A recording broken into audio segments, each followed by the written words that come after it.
C'est pas un tout petit peu, c'est un rejet total et c'est une très bonne nouvelle pour la démocratie au Sénégal, ce qui signifie qu'il y a on savait que par la Constitution, il y a trois pouvoirs, le pouvoir exécutif, le pouvoir législatif, le pouvoir judiciaire, qui n'ont jamais fonctionné indépendamment du président de la République et étaient soumis à l'exécutif. Aujourd'hui, bonne nouvelle, le Conseil constitutionnel rappelle qu'il a des prérogatives et que le président ne peut pas tout faire. Il vient de décider trois choses, ou quatre importantes.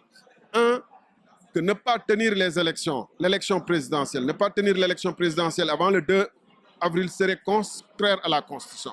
Donc si M. Macky Sall refuse de tenir l'élection présidentielle avant le 2 avril, il confirmerait qu'il est dans un coup d'État constitutionnel permanent et qu'il viole la Constitution du pays. Deux, le Conseil constitutionnel dit que les 19 candidats sont retenus depuis le 20 janvier, sont ceux qui vont participer.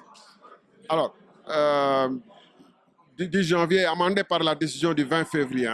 Donc ces 19 candidats-là, on ne peut pas y rajouter. Et tout le cirque qu'ils étaient en train de faire, de dialogue, de loi d'amnistie pour pouvoir créer un chaos, les conditions de chaos pour repêcher des gens et changer les listes, tout cela là, est vain maintenant, est nul et non avenu.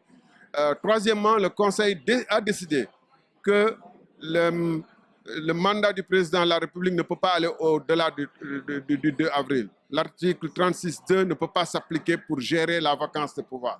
Et donc, nous nous retrouvons dans une situation que c'est Amadou Mame Diop qui va diriger le pays. Et on a vu comment il dirige l'Assemblée. On peut avoir des peurs sur la manière de tenir le pays. Et le président de la République, semble-t-il, vient de mettre fin aux fonctions du gouvernement. On le comprend. L'article 39 de la Constitution dispose que si le président de l'Assemblée assure la vacance, il ne peut pas changer de gouvernement. Or, on sait très bien que le président de la République a un gouvernement très divisé, très éclaté, et que donc on ne pouvait pas attendre de lui qu'il puisse laisser ce gouvernement aller éventuellement dans le cas. Même s'il assurait l'intérim au-delà du 2 avril, il allait dissoudre ce gouvernement-là. Bon, là, on connaît le président de la République. On sait qu'il ne fera rien qui arrange le pays, mais qui l'arrange lui. Tout ce qu'on a vu depuis le 3 février ne correspond absolument rien qu'à des caprices de quelqu'un qui veut mettre le chaos dans le pays. Je ne sais pas ce qui va se passer dans sa tête comment il va fixer la nouvelle date. L'urgence impérieuse, c'était de fixer la date de l'élection présidentielle. Il vient de dissoudre le gouvernement et donc de se donner du temps pour nommer de nouveaux ministres avant peut-être de fixer la date. On est encore parti dans un charivari dont on ne sait pas comment on va s'en sortir.